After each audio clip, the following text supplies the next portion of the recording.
호흡 있는 동안에, 생명 있는 동안에 주님을 찬양하는 저희들 되어지기를 간절히 소원합니다. 우리 한번 앞뒤 좌우 옆에 한번 인사하고 주님께 나아갔으면 좋겠는데요. 잘 오셨습니다. 사랑합니다. 사진을 하나 보여드릴 텐데요. 이 인자해 보이는 할머니는 누구일까요? 유명한 분이신가 봐요. 1952년 왕으로 즉위하여서 2022년까지 70년간 재위한 군주입니다. 영국령 54개의 나라가 이분을 왕이라고 불렀습니다. 10개 나라 화폐에 이분의 얼굴이 등장합니다. 얼마나 영광스럽고 그 권세가 큰지 사람들이 그녀를 향하여 메제스티, 폐하, 주라고 불렀습니다. 엘리자베스 2세입니다. 그러나 이 메제스티라는 호칭은 명목상일 뿐입니다. 왜냐하면 그들은 입술로만 여왕을 여왕이라고 불렀지 실제 나라를 다스리는 일에나 그들의 삶의 현장에서 엘리자베스와 도무지 아무 상관없는 삶을 살아왔기 때문입니다. 그런데 오늘날 너무나 많은 크리스천들이 같은 방식으로 예수님을 모시고 살아갑니다. 그것이 우리에게 있는 가장 큰 재앙입니다. 예수님은 우리가 명목상으로만 폐하, 입술로만 주님 이렇게 부를 그런 왕이 아니시기 때문입니다. 예수님은 왕 중에 왕이십니다. 예수님 때문에 태양이 뜨고, 예수님 때문에 계절이 바뀌고, 예수님 때문에 온 우주가 궤도를 유지하며 지금도 운행되고 있는 줄 믿습니다.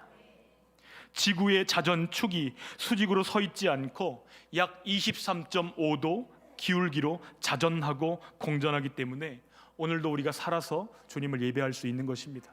만약 1도만 더 기울어진다고 한다면 태양 쪽에 있는 사람들은 다 타 죽을 것이고 그 반대쪽에 있는 사람들은 다 얼어 죽을 것입니다. 여러분, 그 축을 누가 붙들고 계실까요? 바로 예수님이십니다. 도대체 무슨 근거로 예수님이 그 축을 붙들고 계시다 말씀드리냐 하면 하나님의 말씀인 성경이 우리에게 증언하고 있습니다. 우리 골로새서 1장 16절 말씀 같이 읽겠습니다. 만물이 그에게서 창조되되 하늘과 땅에서 보이는 것들과 보이지 않는 것들과 혹은 왕권들이나 주권들이나 통치자들이나 권세들이나 만물이 다 그로 말미암고 그를 위하여 창조되었고. 여러분, 지금 바울이 말하고 있는 그는 누구일까요? 그분은 예수님이십니다. 이 말씀대로라면 예수님을 왕으로 모신 우리들은 정말로 복받은 사람들입니다. 그분이 왕이시기 때문이죠.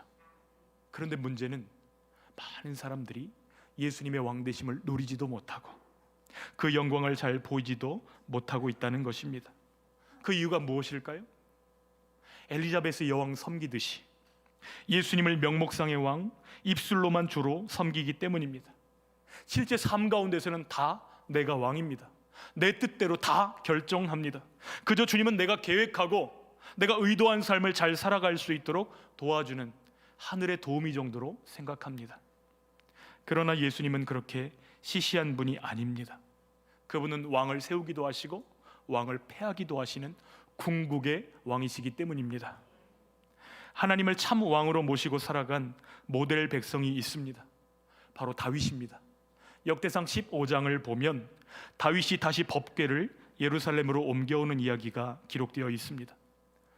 앞에 내용을 잘 모르시는 분들도 계시기 때문에 스토리를 말씀드리면, 다윗이 헤브론에서 7년 6개월 동안을 다스리는 동안에 남쪽 두 지파만의 왕이었습니다. 그런데 북쪽을 다스리던 사울 왕이 죽고 나자 10지파, 나머지 지파들이 다 다윗에게로 찾아와서 이렇게 얘기합니다. 당신이 우리를 다스려 주십시오. 당신은 하나님이 우리 왕으로 세우신 분이심을 우리가 믿습니다. 그렇게 해서 12지파 모두를 다스리는 통일 왕국의 왕으로 다윗이 서게 됩니다. 다윗은 남쪽과 북쪽을 모두 다 잘 다스리려면 수도를 중앙에 두어야 되겠다 생각하고 예루살렘으로 도읍을 정합니다. 그리고 나서 그가 첫 번째로 실행했던 프로젝트가 법궤를 예루살렘으로 옮겨오는 것이었습니다. 그런데 지난 68년 동안 법궤는 방치되어 있었습니다. 블레셋과의 전쟁이 일어났을 때 혹 이 법궤를 가지고 나가면 이길까 하여서 법궤를 앞세우고 전쟁에 나갔지만 그들은 보기 좋게 전쟁에 패했고 법궤마저도 다 빼앗기게 되었습니다. 법궤를 빼앗고서 그 법궤를 다곤 신당에 안치해 놓고 승리를 자축하던 블레셋 사람들에게 엄청난 일들이 벌어지기 시작합니다.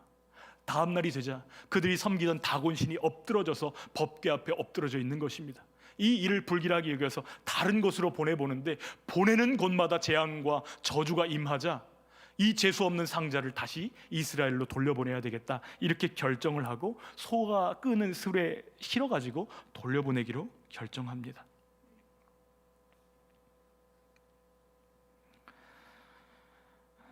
그런데 법궤가 다윗의 뜻 가운데서 예루살렘으로 옮겨오는 이 일들이 순조롭게 진행되는 것처럼 보였지만 법궤가 기돈의 타작마당에 이르렀을 때에 소들이 뛰기 시작합니다. 타작마당은 평평한 땅이거든요. 곡식 알갱이를 주워야 되니까 울퉁불퉁한 땅이 아니라 다 골라놓은 땅입니다. 그런데 그 평평한 땅에서 소들이 뛴다는 것은 보통 이상한 행동이 아닙니다.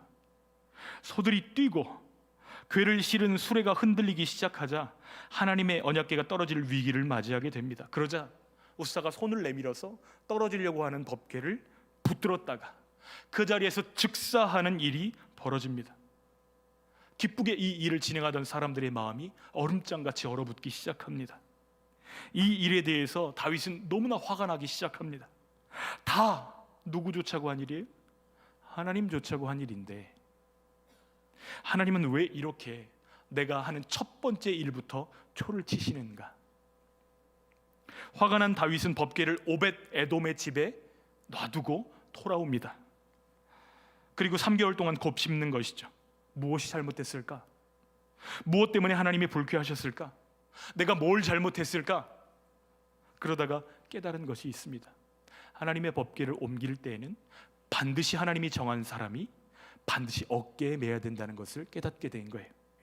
레위 사람, 그 중에서도 고핫 자손이 어깨에 매서 옮기도록 하나님이 분명히 말씀하셨다는 사실을 발견하게 됩니다. 그때쯤에 오벳 에돔의 집에서 소문이 들려옵니다. 그가 하나님께서 주신 큰 복을 받았다는 소문을 듣게 됩니다. 그 소문에 용기를 얻은 다윗은 다시 한번 법궤를 옮겨와야 되겠다, 이 프로젝트를 다시 시행합니다. 그러나 이전과 달라진 점이 있다면 무엇일까요?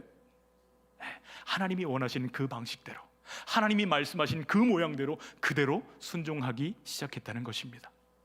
사람들은 아직도요, 석 달 전에 있었던 그 사건을 다 기억하고 있습니다. 아직도 그때만 생각하면 가슴이 서늘합니다. 그래서 숨죽이고 2차 법궤 귀한 프로젝트를 지켜보는 것입니다. 제사장들이 법궤 근처로 가서 어깨에 짊어지고 일어났습니다.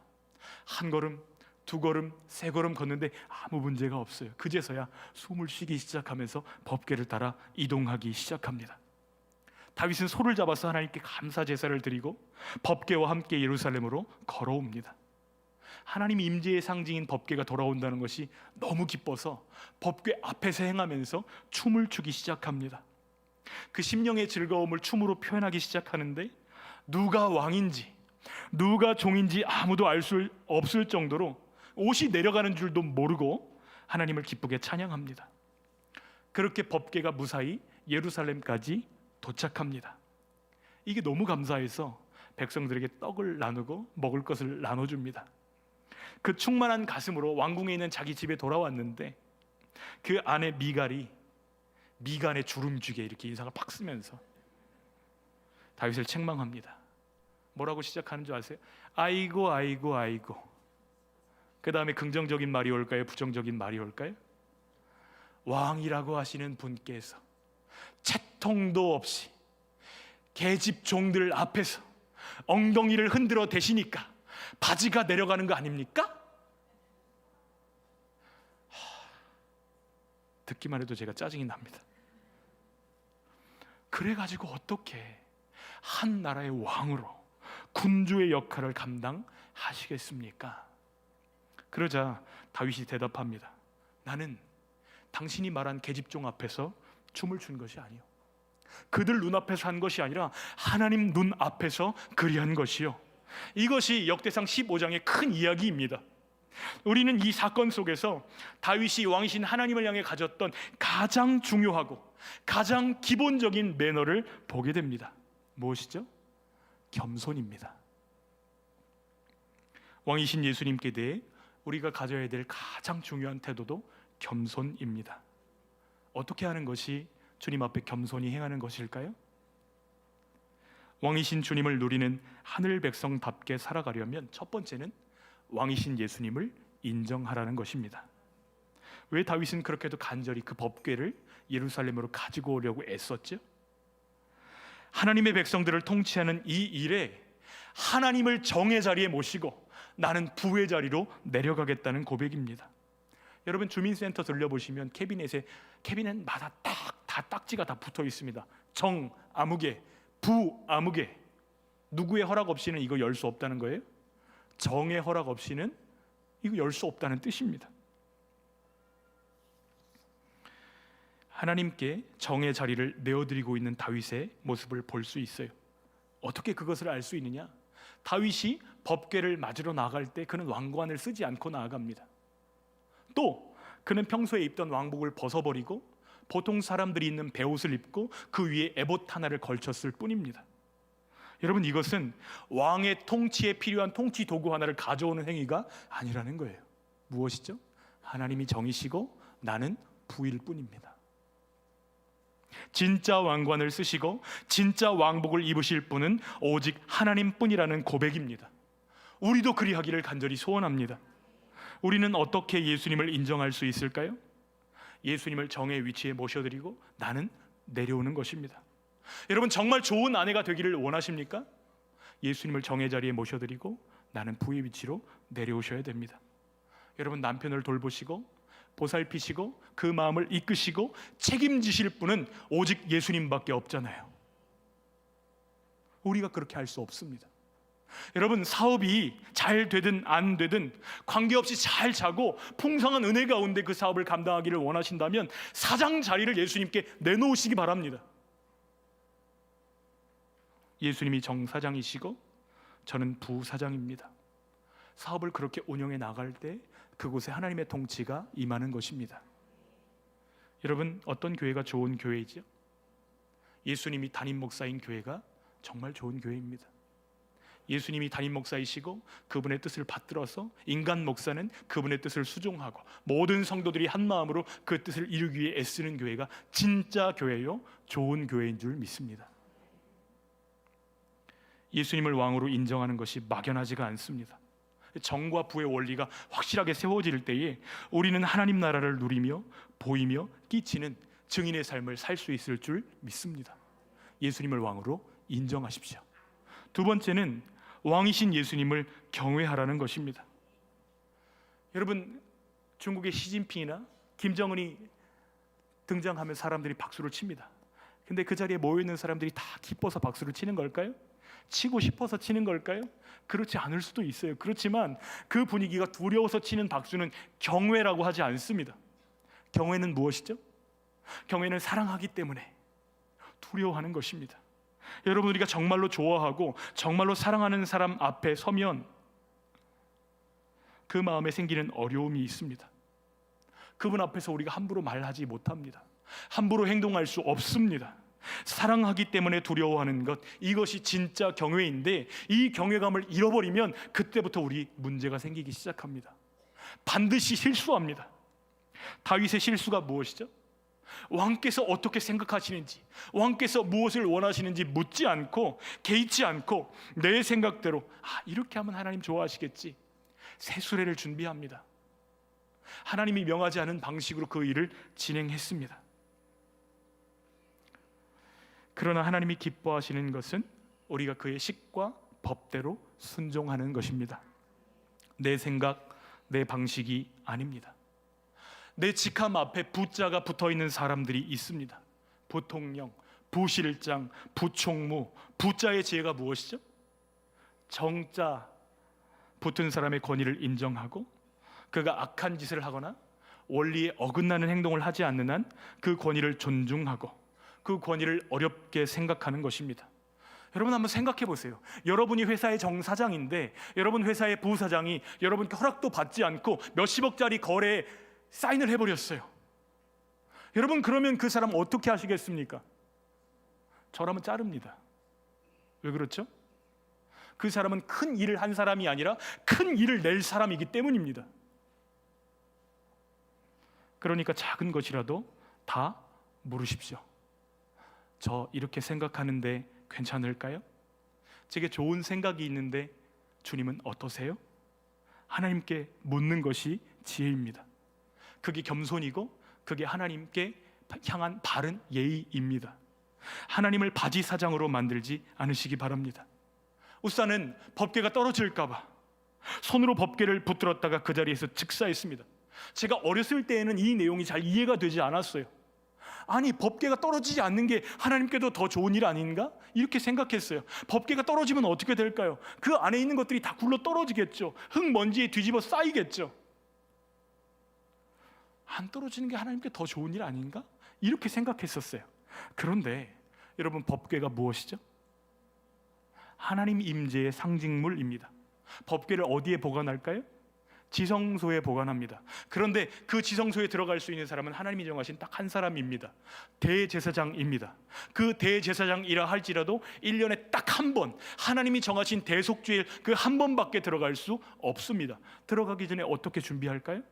몸에 있는 털들을 다 밉니다. 모든 몸을 목욕합니다. 죄를 회개하기 위해서 짐승을 죽여서 자기 죄를 전가하는 제사를 드리고 하나님 앞에 들어가는데, 들어갈 때 옷에 딸랑딸랑 소리가 나는 방울들을 다 답니다. 그리고 발에는 밧줄을 하나 묶어둡니다.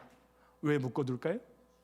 대제사장이 들어갔는데 지성소 안에서 딸랑딸랑 소리가 들리지 않으면 어떻게 된 거예요?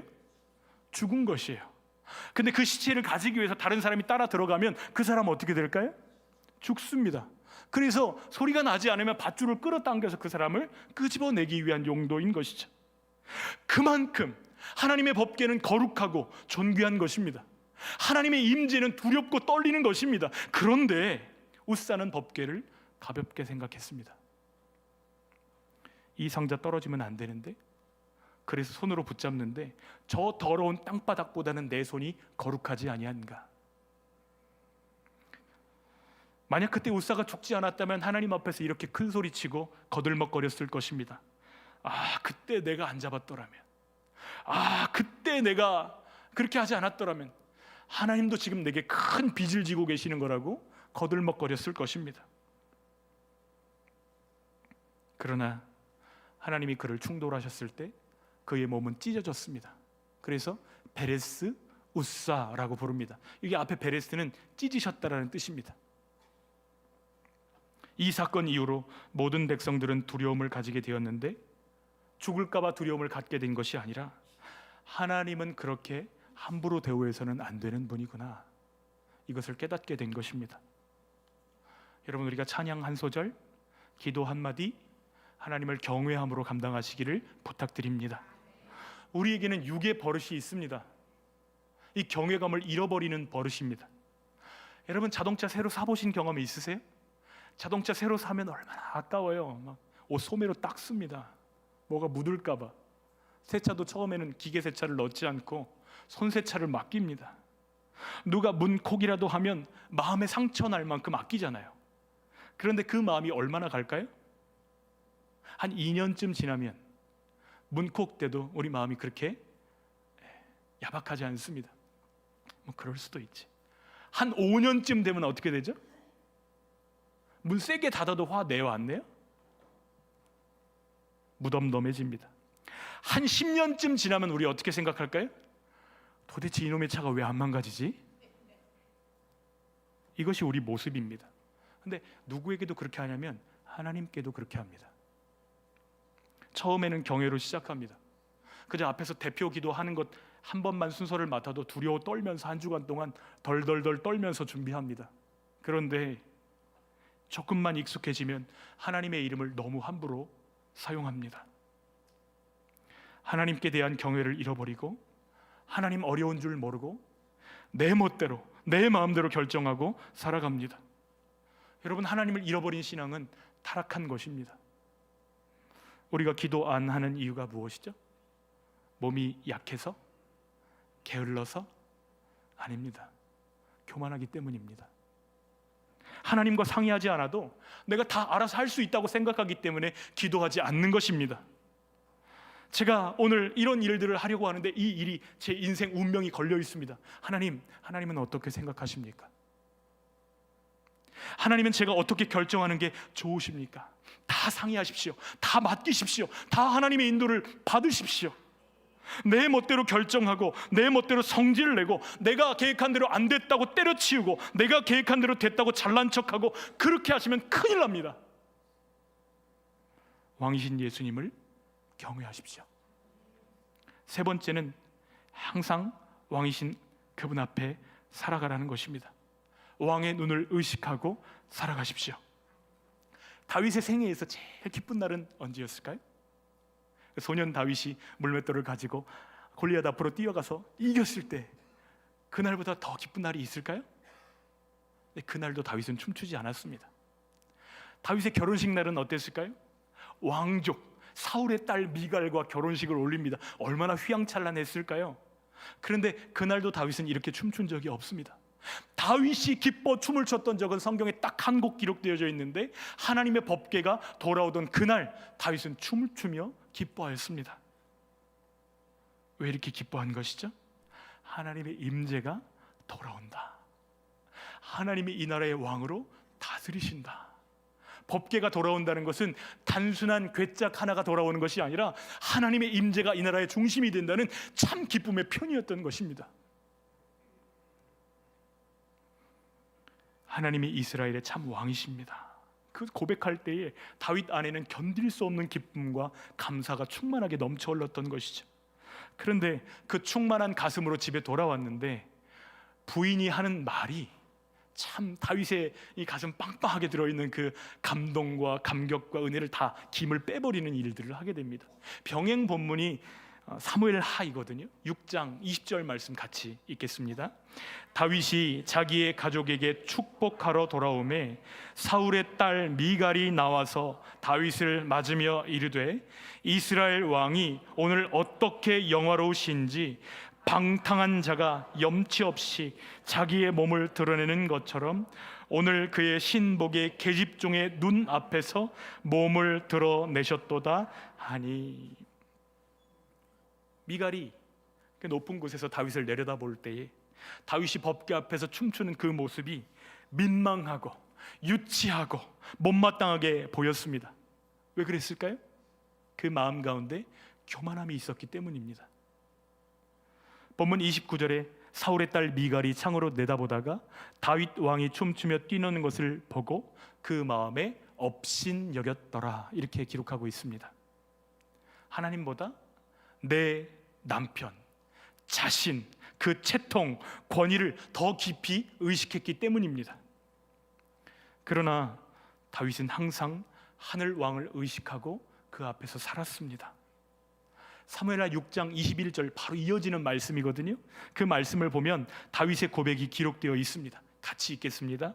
다윗이 미갈에게 이르되, 이는 여호와 앞에서 한 것이니라.